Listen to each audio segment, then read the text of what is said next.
ప్రభునందు మాకు అత్యంత ప్రియులైన దేవుని ప్రజలందరికీ యేసుక్రీస్తు వారి ఉన్నతమైన శ్రేష్టమైన నామం పేరిట శుభాలు ప్రకటిస్తున్నాను. మీరంతా బాగున్నారా? క్షేమంగా ఉన్నారా? గత రాత్రి అంతా దేవుడు చక్కని విశ్రాంతిని మనకు అనుగ్రహించి ఈ ఉదయకాల సమయంలో మెళకువనిచ్చారు. అందును బట్టి మనం ప్రభువుని మనస్ఫూర్తిగా స్తుతింపబద్దులమై ఉన్నాం. మన దేవుడు స్తుతిపాత్రుడు మరియు స్తోత్రార్హుడు.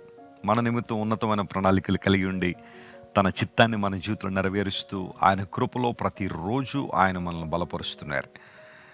One thing that we need to admit in God's presence is that every single breath that we are taking is the gift of God. దేవుని సన్నిధిలో మనందరం ఒప్పుకోవాలి, మనం పీల్చుకుంటున్న ప్రతి ఊపిరి, ప్రతి శ్వాస కేవలం దేవుని యొక్క భిక్ష, ఆయన ఇచ్చిన బహుమానమే. దేవుని స్తుతించు వారంగా, గణపరుచు వారంగా మనం ఉన్నప్పుడు మరిన్ని గొప్ప కార్యాలు ప్రభువు నుండి మనం పొందుకుంటాం. ప్రతిరోజు ఒక వాగ్దానాన్ని బైబిల్లోంచి మనం ధ్యానం చేయడం వలన దేవునికి దగ్గరగా వస్తున్నాము. ఈరోజు వాగ్దానం కోసం కనిపెడుతున్నారు కదా, పరిశుద్ధ గ్రంథం తెరిచి 147వ కీర్తన 3వ వచనాన్ని చదువుకుందాం. Psalm 147 and verse 3.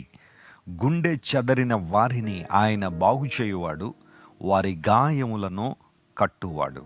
He heals the broken in heart and binds up their wounds.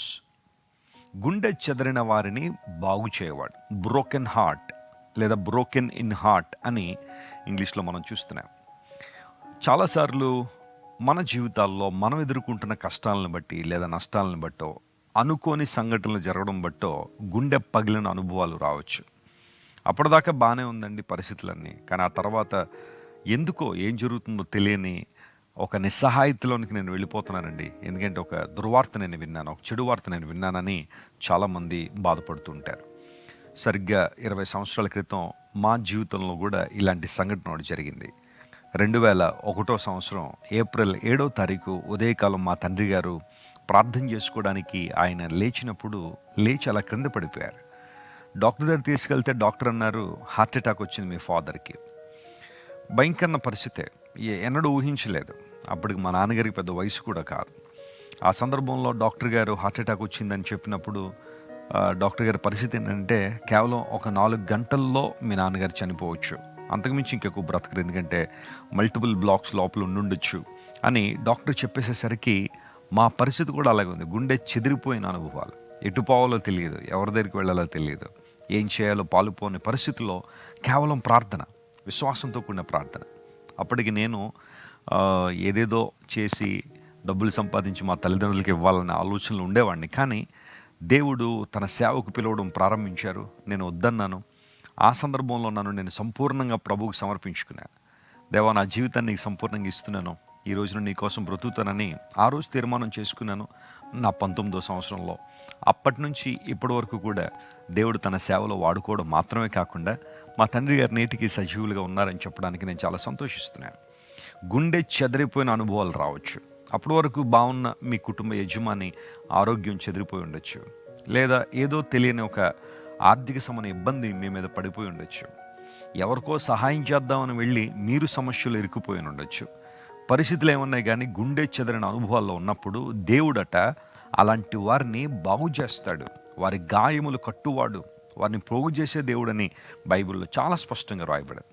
నీ దేవుడు అసాధ్యాలను సుసాధ్యపరిచే దేవుడు.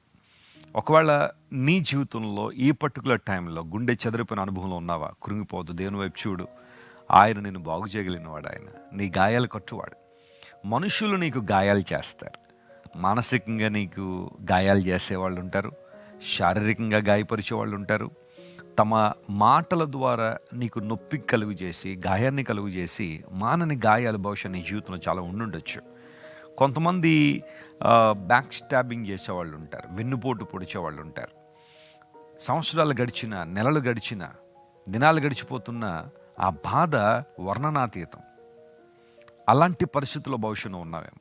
నీవు నమ్మిన వాళ్ళే నిన్ను ఇబ్బందుల్లోకి నెట్టేశారేమో, నీకు ద్రోహం చేశారేమో, అవమానకరంగా నీ గురించి మాట్లాడి నీ మీద లేనిపోయిన నిందలన్నీ సృష్టించి, నేను చెబుతున్నాను కదండి, నేను మాట్లాడుతున్నాను కదండి అని అనేక సందర్భాల్లో నీకు బాగా దగ్గరున్న వాళ్ళే నిన్ను ఇబ్బందికి గురి చేసి ఉండొచ్చు. అలాంటి పరిస్థితుల్లో నిన్ను ఆదరించగలిగిన వాడు నీ ప్రభువే. ఎందుకంటే ఆయన నమ్మదగినవాడు, ఆయన మోసం చేసేవాడు కాదు, ఆయన వంచేవాడు కాదు. నీవు ఆయన మీద ఆనుకున్నప్పుడు, ఆయన్ని విశ్వసించినప్పుడు, ఆయన నమ్ముకున్నప్పుడు దేవుడు ఎప్పుడు కూడా నేను వదిలిపెట్టేవాడు కాదు. విశ్వసించువాడు కలవరపడడు అని లేఖనాల్లో రాయబడింది. ఇంతవరకు మనుషులు నమ్మి నమ్మి నమ్మి మోసపోయామేమో. ఒకసారి దేవుని వైపు చూడు, ఆయన గట్టిగా పట్టుకో. కలిగిన గాయాల నుంచి నీకు విడుదలిచ్చి తన కృపలో నిన్ను స్థిరపరచాలని దేవుడు ఆశిస్తున్నాడు.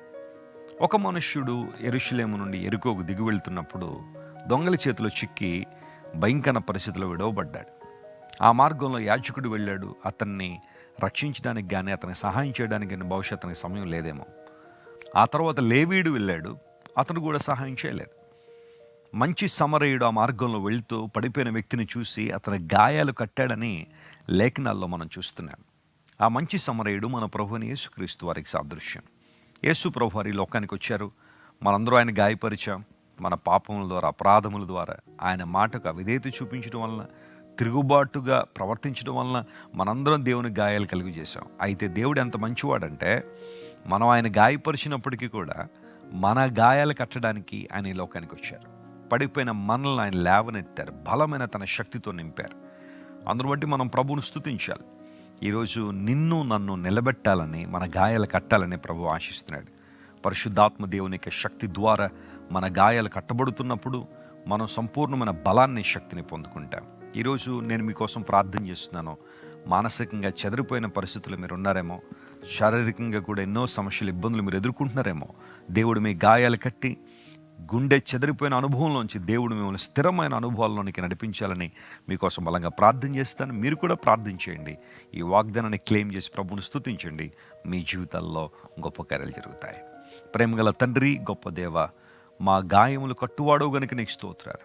లోకం మమ్మల్ని గాయపరిచినప్పుడు, మనుషులు మమ్మల్ని గాయపరిచినప్పుడు నీవు గాయాలు కట్టి ప్రభువా మాకు ఉపశమనాన్ని, శాంతిని, సంతోషాన్ని అనుగ్రహిస్తున్నందుకు నీకు స్తోత్రాలు చెల్లిస్తున్నాను. ఈరోజు వాగ్దాన సందేశాన్ని విన్న మా ప్రియులందరినీ మీరే ముట్టి బలపరిచి నీ కృపలో స్థిరపరచండి. సమృద్ధైన చోట్లలో వారు నివసించినట్లుగా నీ ప్రణాళికలు వారి జీవితంలో నెరవేర్చండి.